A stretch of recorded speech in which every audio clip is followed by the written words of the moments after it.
السلام علیکم ورحمۃ اللہ وبرکاتہ۔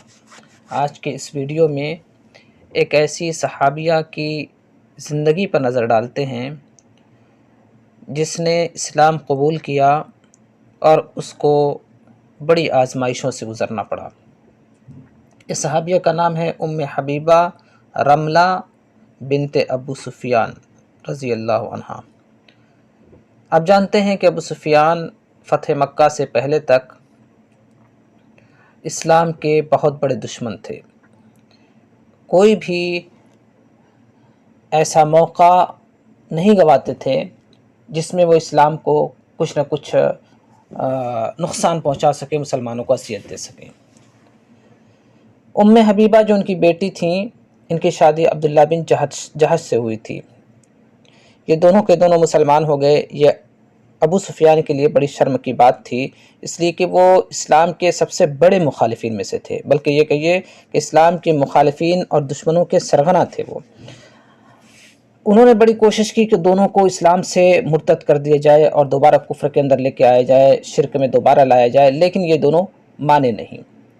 ان کی ہر کوشش ناکام ہو گئی۔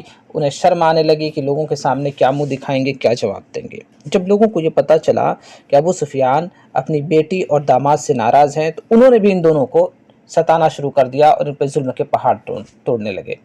لیکن ام حبیبہ رملہ کا ایمان اتنا کمزور نہیں تھا کہ وہ اسلام کو چھوڑ کر شرک میں واپس آ جاتی۔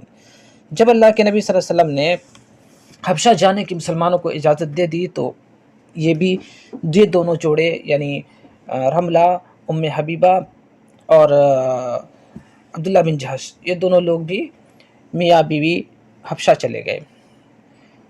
اب وہاں پہنچ کر ام حبیبہ رملہ رضی اللہ عنہا نے یہ سوچا کہ اب یہاں پر آرام سے زندگی گزاریں گے۔ آپ کو معلوم ہے کہ کفار اور مشرکین نے مکہ کے کوشش کیا تھا کہ واپس وہاں سے لایا جائے جو لوگ ہجرت کر کے چلے گئے ہیں، لیکن وہ اس میں ناکام ہوئے تھے، اور نجاشی بادشاہ نے اسلام قبول کر لیا تھا اور اس نے واپس بھیجنے سے ان لوگوں کو انکار کر دیا تھا۔ لیکن یہیں پر ہی ام حبیبہ کی مشکلات ختم نہیں ہوئی، بلکہ اللہ رب العالمین کو ابھی ان کا اور بھی امتحان لینا باقی تھا۔ مسلمان بچیوں کو بھی یہ سوچنا چاہیے اور سمجھنا چاہیے کہ اللہ رب العالمین کس طریقے سے ایمان والوں کو آزماتا ہے۔ یہ بھی یاد رکھیے، ایمان جتنا مضبوط ہوتا ہے، آزمائشیں بھی اتنی ہی بڑی آتی ہیں۔ اس وجہ سے کتنی بھی پریشانیاں، مشکلات اور مصائب ہوں، کبھی بھی اپنے ایمان کا سودا نہیں کرنا چاہیے۔ ہوا کچھ یوں کہ ام حبیبہ رملہ رضی اللہ عنہا نے خواب میں دیکھا کہ ان کا شوہر گہرے سمندر کی موجوں میں بہت بری طرح غوطہ کھا رہا ہے اور رات بھی تاریک اور ڈراؤنی ہے۔ وہ یکایک اپنی نیند سے گھبرا کر اٹھی، اس خواب سے بہت مضطرب اور بے چین ہوئی، لیکن اپنے خواب کا ذکر اپنے شوہر سے نہیں کیا۔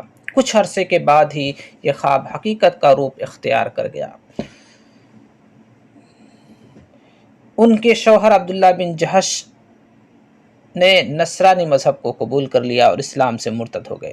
پھر شراب نوشی اور میخانوں کے چکر لگانے شروع کر دی اور ہر وقت شراب کے نشے میں دھت رہنے لگا، اور اپنی بیوی کو یہ اختیار دے دیا کہ چاہے تو وہ طلاق حاصل کر لے یا چاہے تو عیسائیت کو قبول کر لے۔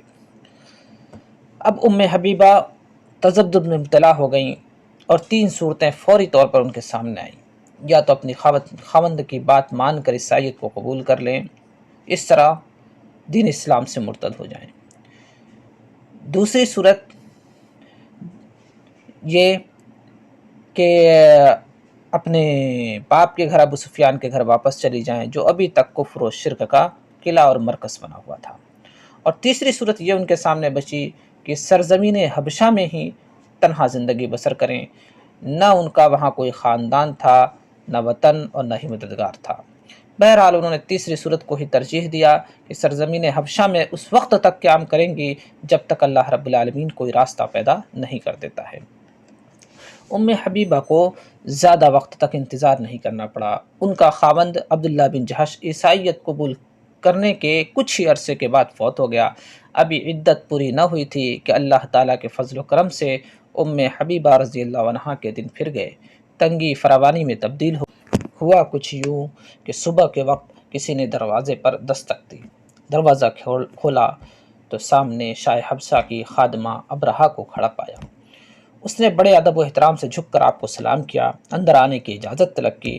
گھر میں داخل ہوتے ہی اس نے کہا، بادشاہ سلامت آپ کو سلام کہتے ہیں، اور انہوں نے آپ کے نام یہ پیغام بھی بھیجا ہے کہ محمد صلی اللہ علیہ وسلم نے آپ کو اپنی زوجیت میں لینے کا فیصلہ کر لیا ہے، اور حضور صلی اللہ علیہ وسلم نے بادشاہ سلامت کو یہ خط بھی لکھا جس میں ان کو عقد نکاح کے لیے اپنا وکیل مقرر کیا ہے۔ آپ بھی جسے چاہیں اپنا وکیل مقرر کر لیں۔ یہ خبر سن کر حضرت ام حبیبہ رضی اللہ عنہا کی خوشی کی کوئی انتہا نہ رہی، اور بے پناہ مسرت و شادمانی سے جھومتے ہوئے اس خادمہ کی بلائیں لینے لگی اور انہیں دعائیں دینے لگیں، اللہ رب العالمین تجھے خوش رکھے اور تجھے خیر و برکت سے نوازے۔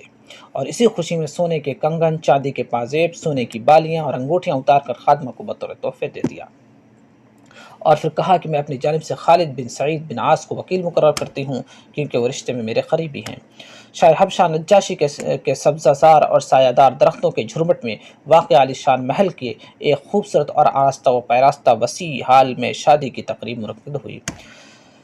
حبشہ میں موجود صحابہ کرام اس پروقار تقریب میں شریک ہوئے۔ ان میں جعفر بن ابی طالب، خالد بن سعید اور عبداللہ بن حذافہ رضی اللہ عنہم قابل ذکر ہیں۔ جب سب لوگ اکٹھا ہو گئے، محفل جم گئی، تو نجاشی بادشاہ نے خطاب کرتے ہوئے فرمایا، میں امن دینے والے، کمی کو پورا کرنے والے اللہ پاک کی تعریف کرتا ہوں اور گواہی دیتا ہوں اللہ کے سوا کوئی معبود حقیقی نہیں، اور محمد صلی اللہ علیہ وسلم اللہ کے بندے اور رسول ہیں۔ اس کے بعد انہوں نے 400 دینار مہر رکھی، اور وہ مہر کے پیسے ان کے وکیل کے حوالے کر دیا، خالد بن سعید کے حوالے کر دیا، جو بعد میں خالد بن سعید نے لا کر کے ام حبیبہ کو دے دیا۔ پھر ام حبیبہ نے اس میں سے 50 دینار اس خادمہ کو دے دیا جنہوں نے انہیں خوشخبری سنائی تھی، لیکن بعد میں پھر اس بادشاہ نے، نجاشی بادشاہ نے تمام کے تمام ہدیہ جو ام حبیبہ نے دیے تھے خادمہ کو واپس کرا دیے۔ تو اس کے بعد اللہ کے نبی صلی اللہ علیہ وسلم کے پاس انہیں رخصت کیا گیا، اللہ کے نبی صلی اللہ علیہ وسلم کے پاس پہنچی، اور انہوں نے اس خادمہ کا بھی ذکر کیا اللہ کے نبی صلی اللہ علیہ وسلم سے۔ اس واقعے کے ذکر کرنے کا مقصد یہ ہے کہ اللہ رب العالمین اپنے بندوں کو آزماتا ضرور ہے، اور ایمان جتنا مضبوط ہے اتنا مضبوطی کے ساتھ آزماتا ہے۔ اب اس میں ہماری ذمہ داری ہوتی ہے کہ ہم اپنے ایمان میں، اپنے اسلام میں کھڑے نکلیں، اتریں، ساتھ ساتھ میں جو مصیبتیں آئیں اسے جھیلیں اور برداشت کریں، اللہ رب العالمین کے دین پر جمے رہیں، کتنی بھی پریشانیاں ہوں، ہمارے بہنیں ہوں، بھائی ہوں، جو بھی مشکلات آئیں، اپنے ایمان سے کبھی بھی نہ پھریں، بلکہ ہر حال میں اپنے ایمان پر قائم و دائم رہیں۔ اللہ رب العالمین آخر میں ضرور آسانیاں پیدا کرتا ہے، اور کامیاب ہونے والوں کے لیے خوش